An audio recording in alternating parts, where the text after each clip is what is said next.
Hello everyone, this is HESK here, back with some more StarCraft 2 Heart of the Swarm 1v1 action. This time it is going to be another game between Lowly up in the top right side, and his opponent is going to be Empire Happy. Down the bottom left side, this is from the Zotac Cup, which again, a big shout out to the Zotac guys. I have not cast a lot of their stuff lately, but they have still been running StarCraft 2 tournaments. Right when I was trying to make a good point, I almost just burped in my own, ugh, that was gross. Stomach acid. Yucky. Watch out for it, guys. Anyways, this is going to be a TVZ. I forgot to mention in the last game that currently in this best of 5 that, well, right now, currently up 2-1, it's going to be Empire Happy. Pretty good games overall, I would say, so far between these players, and some really good decision-making on both sides in all 3 games so far. The map is Derelict Watcher, which honestly sounds like something you would see on Dateline NBC.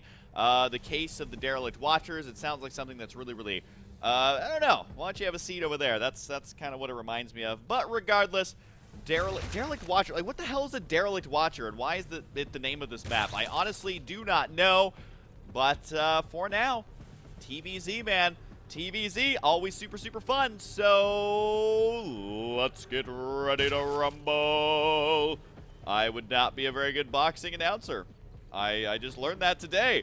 Also, I just learned that this ship has got some major engines on it, which is, that is evidently a thing. Watch out, Overlord, don't get roasted. That would be no good. We would be very sad. It would also be hilarious if that map did have some sort of hazard like that. Oh my god, are you actually going to put that on the low ground with a drone here? Yeah, that's not going to happen. You're just going to build it in your main base. And down it goes. The drone might actually be able to get up here and harass this SCV as well. So already off to a good start. Lowly has not only delayed the expansion from the low ground, now he might be able to delay the command center from building in the first place. He's going to be karate chopping this SCV. SCV, you gotta kind of not take that much damage. The drone there. Is he going to give chase? Well, this SCV is 2 hits away from death. The drone trying to delay anymore. I think he should try and go for the assassination here. That's exactly what he's going to try and do. He's going to go for it. No, he's not. Oh, or is he? Or is he? Oh, he could have got it, but he got stuck. Oh my god, that drone and Ninja Warrior, he's only got 1 HP. Oh, gets taken out. But his regeneration saved him for a little while. Barracks is going to be on the way now. We should be seeing a hatchery first, followed by a spawning pool. Yeah, we got the same build orders going here. Just basically copy-paste my commentary from the last game, because these players have shown time and time again that they like to play standard, which that's not a bad thing. Playing standard is how you get really good at StarCraft 2. I feel like that is my opinion. When I am playing ladder, I shouldn't tell you guys this because it always makes people who play against me better, but I prefer not to do cheese. Not saying I don't always do it, or that I don't always not do it, but I prefer to play standard because overall I think it makes you a better player. Number 1, it helps you hold off cheese more, and number 2, it just lets you play the mid and late game. So what you gotta remember, every game has an early game, not every game has a mid and late game. So that's why I think it's important to be able to play the mid and late game successfully, and that's how you get better overall. And I try not to get mad at cheese because I realize it is definitely a legitimate strategy. However, unless you're playing in a tournament, I think that playing standard is the best way to learn. That's my opinion. I'm sticking to it. Because you definitely don't get very good just cannon rushing, that's for sure. But either way, we do have the command center now going to be lifting off. But again, I mean, look how long it's been delayed. He had to upgrade to an orbital. He did drop the mule inside the main base, which means his main base will be mined out slightly sooner. And, you know, this game so far is going about how we saw the last game go for Happy, which does mean that we could see something very similar. Now, the real question is it going to be a mech play once again? We see the 1 factory. We see the reactor, but we don't see a second gas just yet, so I'm not sure if it's going to be fast, you know, Thors or siege tanks like we saw before, or if it's just going to be Hellions for map control into more barracks, into another expansion. We'll just have to wait and see, guys. Well, for now, it is going to be, once again, a 3rd command center already. I guess I kind of like Happy's way of playing this this match out. Let me try it again. I love the way that Happy plays this matchup out. Does that make sense? I like how he's been playing this TVZ. He gets the early 3rd command center. He plays around with Hellions just to try and get the map control, see if he can deny creep spread, see if he can deny 3rd base, and then he always has safe macro on the back of it. I personally like that. Second gas is going to be on the way. We do have a tech lab now, but is that going to be for a factory? Looks like the answer is yes. This barracks is working overtime, man, having to make all the add-ons. But for now, this is going to be floating around. And is he going to lift this off once he has the 4 Hellions out? And then he could land it there to maybe get the Infernal Pre-Igniter. He could go for faster Widowmine burrows are just early siege tanks. Siege tanks are always nice in this matchup. We do have one roach on the way. He's going to be the only roach in this game. Oh, the creep tumor actually messing this up a little bit. If those Hellions decided to do a run by, they would have made it in. But with 3 queens there, don't think they would have done too much damage. Kills out that creep tumor, slight miscalculation. But at the end of the day, it's not that big of a deal because it already spread the creep down here. It's not like losing a creep tumor right here is going to make all those creep disappear. That's just not going to happen. Hellions once again trying to poke through. Not going to be so lucky. And these 4 creep tumors on the low ground are already burrowed. So is it technically burrowed, or I think it's technically burrowed is why you can't see it. But either way, the Hellions cannot see them. And we'll evacuate out of there. He would love to be able to deny the first wave of creep tumors after these ones. I'm not sure if he's going to be able to. The creep tumors, I think, are relatively safe to go ahead and try and do that as long as the roaches are there to defend them. Maybe a couple Zerglings in position as well. Oh, I may have spoke too soon. A big scan right there. Going to go straight for the creep tumors. One creep tumor will complete. That's going to be the one over there. And every creep tumor right now for Lowely in the early game is super, super important. I think that's something that a lot of Zerg players need to realize, is that your early creep tumors are so important because it's going to set the pace for the rest of the game. Because, you know, remember, as the game goes further and further along, it becomes much more difficult to remember to do creep spread every single time. It's much more difficult to do creep spread just because there's more units on the map that can end up killing it. There's a lot more going on, more multitasking, because the longer the game goes on, the more there is to do, the more there is to babysit. And that's why being able to creep spread in the early game is so important. And actually, these queens right now are attempting to do just that. You can almost feel like a mad dash of trying to do creep spread here from Lowely, trying to get it going every which way. He does already have a third base, though, so Lowely's going to be in pretty good shape there. Happy is going to want to try and deny this third base if possible, when and where he can. The roaches are split up here a little bit to try and intercept some of these Hellions. And keep in mind that one of those Hellions is super low on HP, so one or two shots there from the roach going to be able to take that out. Should be just one shot if it's 10 damage. But for now, it does look like the Hellions, they've kind of overstayed their welcome. They're slowly getting pushed back by these roaches. Although did the roaches overextend? God, those Hellions are literally flirting with death. He is in a bar, completely drunk, talking to a guy named Death, and it's not a good idea. For now, though, the creep spread for Lowely getting underway. A bit of a supply block once again. He does have a Spire on the way, so as long as he has the Overlords done by the time the Spire is done, then should be okay. But I still feel like that is not enough Overlords on the way. Just the one there. He's not going to have... He's going to have lots of money, but not enough supply to make those Mutalisks, which I think is really unfortunate for him. But let's go ahead and take a look at Camp Happy down here. With no actual Mutalisk defense in position, this would have been a huge timing opportunity, I think, for Lowely. He's going to blunder it up, though. And you can see the Overlords, all of a sudden, he's trying to frantically make those, realizing he doesn't have enough supply, and may actually have to sacrifice some of his own units to get these mutas out there. It's going to be the scan. Sees the Spire. Absolute perfect timing. The Spire is working on +1 as well. Should be seeing missile turrets go down immediately. Yes, we do. And notice that the scan revealed when the Spire was done, so he doesn't know, you know, do I need to throw down these instantly, or what exactly is going to be headed my way. I don't know when these are going to hit exactly, but he does know they're on the way, so the missile turret's going to be in time. That was definitely a money scan. They're able to spot that. How many missile turrets overall? So far, we currently have... Oh, God, where are they in here? So hard to find it. 5 missile turrets, 6, but more are on the way, and should be enough to hold off versus the mutas. And let's see exactly what Happy's going for. I think this is really smart, going for Marine... potentially Marauders mix in. I think this is the correct choice right here. Mech we saw not really work out for him last game. His opener is good, but with the amount of creep spread that we've seen Lowely do, I mean, you know, Mech is good versus a Zerg player who's not really focused on creep spread, and a lot of pro gamers, their creep spread's not very good, to be completely frank. And so you can go Mech versus those types of players, but I think going for drops, going for multi-prong attacks, and going for mobility and creep spread cleanup crews, I think is the way to go here for Happy. So a good decision there. What I'm wondering is, what is Lowely going to be spending this money on? 8 more Mutalisks are on the way. Lowely is just way committing to this. I don't know if it's an overcommitment yet. We'll have to wait and see. But the Mutalisks here are actually going to be really good at killing off Vikings. They're going to be very good at killing off drops. But are they going to be good at killing off this army in a straight-on fight? I mean, the army's already at 1-1. Mutas do have +1 attack nearly done. It takes 160 in-game seconds to research that, though. That's almost as long as +2/+2. So the Mutas are going to have +1, but they're going to be going up against +2/+2 Marines. And this upgrade is just moments away from finishing. Attacking this right now, not a good idea. Needs to back out.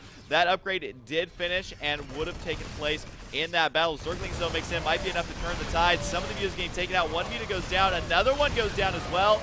He does manage to clean that up. I don't really, in all honesty, think that was worth it for Lowely, but, you know, maybe picking off the army as quickly as possible, maybe picking it off here and there is the way to go.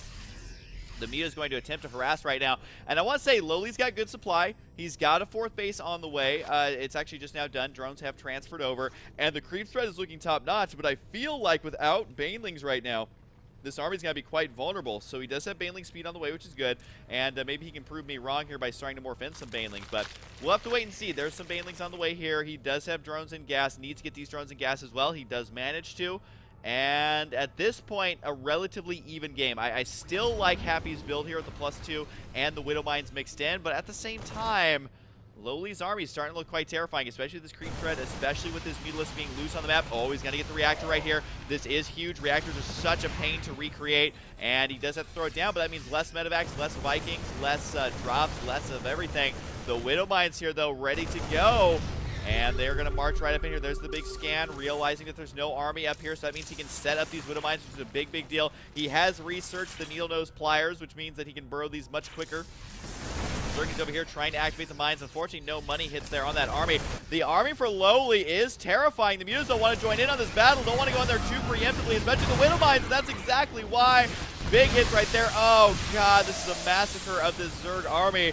And honestly, for Happy, yeah, I was going to say that was a great battle for him. Yeah, he's going to lose the remainder of these Marines. And if he loses those medevacs, that will even it out in a big way. Do they have boosts? Yes, they do now. Can they actually escape? Let's take out one. Another one's going to go down as well. So, you know, Lowely able to hang on there, but those Widowmine hits were just devastating to that Baneling and Zergling count. The Roaches, though, will clean up the Widow Mines as well, which is kind of nice. Because you got to remember, the Terran army, these... Oh, we lost the Overseer, which means that those 2 Widow Mines... Oh, my God, if those Widow Mines kill anything, that is going to be huge. There is another Overseer on the way. Where are they at? They are morphing over here, so hopefully they do fly over there. You can see it. He does have the command right here for them to fly over there. So we'll be able to clean that up, and does have a lot of money in the bank. I'll give him that. Oh, God, the Widow Mine hits, though. Got to be careful. Got to be careful with those Lings and Mutas. 6 kills on that Widow Mine, 13 kills on that Widow Mine's first shot, and 7 kills on that one.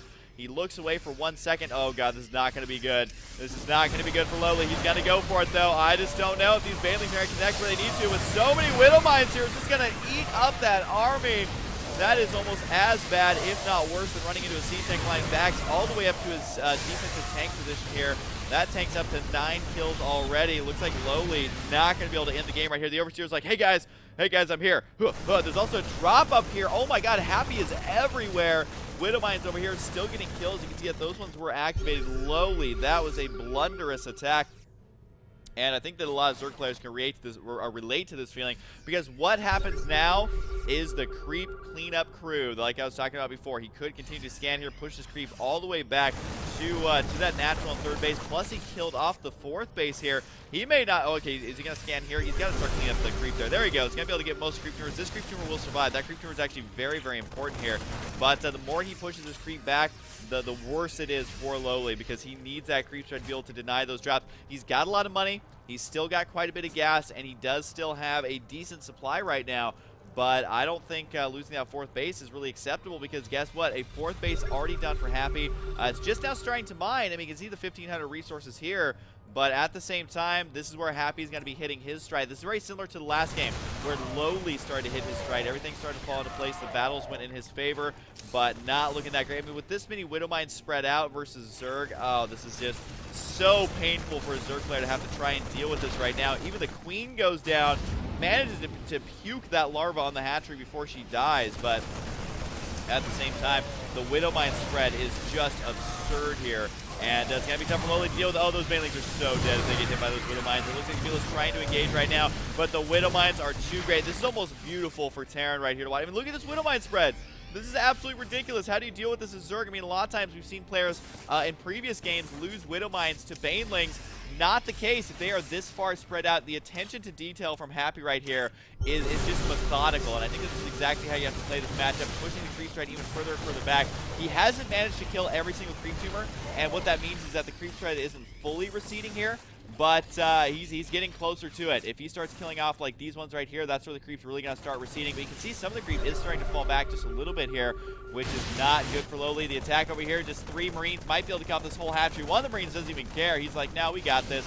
I'm going to take this day off. Looks like Banelings are going to try and make something happen. But again, these are hitting individual Marines, getting picked off by the Marauders as well. And I just don't think Lowely's going to be able to hold here. Even if he kills this off, there's going to be a huge army to follow it up. You can see it already moving out across the map. These 3 Marines up here, if they kill off this hatchery, that is bad news. Lowely trying to hold it off down here as well, but I think Happy ready to win this Zotac Cup, ready to take this last game in the best of 5. This is, of course, the finals. Oh my god, the hatchery. Can he save it with the drones? The drone's going to attempt to do so. Oh, but he's not going to get it. Those Marines actually managed to kill it off. Broodlings will clean up those 3 Marines, but 3 Marines killing a hatchery, that is worth it if I've ever seen anything that's worth it. And that was a brand new hatchery as well. Plus, you gotta remember the drone itself is 50 minerals, 350 minerals there lost. And it does look like the Lynx here trying to make something happen, but there's not enough here. And honestly, Happy is playing this out perfectly. I think Terran players can learn a lot from this. If you're going to be going for the bio-mine play, spread your mines out. Protect them with as few units as possible at each location. Splash damage isn't that big of a deal. Ultras are here, but they're not here for long. And look at this. I mean, just the unit comes from Happy is perfect.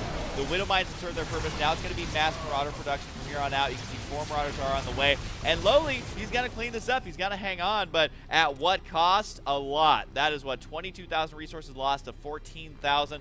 But with the Ultras out now and lots of Banelings, maybe this army will melt away. We'll just have to wait and see. Chitinous plating is on the way. It's not nearly done. He can't really do anything with the Ultras until Chitinous plating is done. That's going to be an additional 2 armor on those Ultras. Look, is pushing the creep all the way back once again.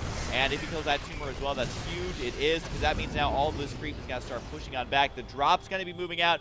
More command centers on the way up in the top left side. So this is just Happy hitting his stride. He's running the marathon. He's all over the place. He's looking good. And Lowly has got to pull something out of his magic hat. Apparently that includes transferring 30 drones there, which is fine because he's going to be putting 6 drones on the gas, so that will bring it down to the 24. So no big deal there, but he definitely needs to get his gas going and definitely needs to get those upgrades rolling if possible. Chitinous playing is dead. Ah, this drop once again. Marauder mixed in. Kaboom, baby, indeed. Able to take that out, no problem. And Happy kind of showing us how to play this bio mine versus Zergling Muta with the transition into Ultralisk a little bit later. I quite like it. The creep spread for Lowly, still not the worst. I mean, he's still trying to truck along with this creep spread, which I got to hand it to him. He has some of the creep spread, best creep spread I've seen. Oh, he's got to lose the infestation pit when the upgrade was about to finish. That upgrade was going to give the infestors, which are not currently on the way, and definitely won't be on the way now, but would have given them extra energy. Fungals would have been huge. You can see Lowly just not able to catch a break right now. 2 medevacs honestly just chilling out over here. They can be saved later. Oh god, 1 siege tank. That is like the only thing going right for Lowly right now. There's a drop down here which looked like the army was able to clean up. And this drop over here is going to get shut down. So Lowly's starting to get his seafaring legs. His legs aren't as wobbly anymore. Starting to stand on his own 2 feet. But at the, oh god, SCV counterattack, man. Here it comes. 4 SCVs. This is just to free up supply, I guess. Which is kind of weird, though, because he's not really anywhere near maxed out. So the 4 SCVs is going to be chilling out over there. And do we still have those medevacs inside the main base? Nope, not anymore. The Raven timing now, though. This is one thing that Happy's been doing consistently every single game is getting out these Ravens at pretty good times. Obviously, he ended up losing one of the games, but, you know, still able to get those Ravens out when he needs them. SCV's literally just chilling out over here. They could attack something if they wanted to. There's going to be a drop down here as well. Just attacks going on everywhere. Widow Mines, though, 8 kills there. And Lowly's just trying to make this happen, but guess what? A planetary is going to be able to shut that down. This planetary is ready to rumble. I don't think this is enough to even kill off this base, to be quite honest. The Zerglings should get around. Oh god, here comes the Seeker missiles on this entire army. This is not going to be pretty. As it takes out all the Banelings there. Does get splash damage on the orbital, so we'll at least be able to kill that off. But you know, at the same time, this is not worth it at all. We'll get another orbital as well, but just look at the top left side of the map. Oh, we'll actually get this planetary. It does go down. SCVs are going to go down as well. Those Ultras are very, very hungry. Going to be eating those up. And all of a sudden, this game, ooh, Secret Missile splash damage. Doing lots of damage to those Ravens there. But at the same time, this hatchery up here as well. I hope he has really good insurance on this. This is like living in Inglewood, man. Your house is going to get all shot up. That was a California joke. I've lived here long enough to be able to make those jokes. But either way, we do have an attack now taking place over here at the Natural. And if you can even call it an attack, it's more of a massacre. A one-sided massacre for sure. As the Ultras do get taken out. Not looking good for Lowly. But he did manage to call off the base. Oh, it is going to be a GG right there. And in all honesty, whoops, I went all the way back to the beginning by accident. Hang on, let's skip to the very end here. I want to see, did Lowly have any chance? No, he didn't. No, he really did not. The drop over here, able to take this out. I mean, it was mined out, but there was still plenty of gas here to be mined. About 1,300 there. There was the base mining down in the bottom right. But, I mean, at the end of the day, he's losing these drops. Take a look at the income here. Relatively even. The problem is, though, is that this would have been an orbital. These two would have been orbitals. This base not going anywhere anytime soon. Overall army supply, 121 to 67. Not a lot of money in the bank. Production. 4 Ultras were on the way, so he would have had a total of 8. Which, you know, you could have tried to make something happen with those, but I definitely don't blame him for leaving this game. This base down here was extremely vulnerable as well. Honestly, these 3 Marines could have ran down there, started massacring drones left and right. So your winner is going to be Empire Happy. Got to be winning this Zotac Cup. Quite a bit of money, I think, was on the line here. Oh, got the hiccups all of a sudden. Oh, God. Oh, God, here we go. Here we go. All right. Anyways, I want to watch this entire series because, number 1, I don't cast too many series, and number 2, these guys show us some pretty good games. I really like the build orders from Happy. I think going for the early macro is great, a great way to practice. I do like Lowly's decision-making in a lot of ways, but a little bit too aggressive in some situations. I mean, running into those Widow Mines is really what sealed the deal for him there. That was almost unrecoverable, losing so many. He lost something like 30 to 40 units for nothing into those Widow Mines, and the Widow Mine spread overall by Empire Happy, I learned a little bit there, and I don't even play Terran, so definitely a lot to be gained there. But Lowly, keep an eye out for him. His creep spread's good, and he made it to the finals, so that's no small feat at all. And anyways, hope you guys enjoy it, and I'll see you guys next time.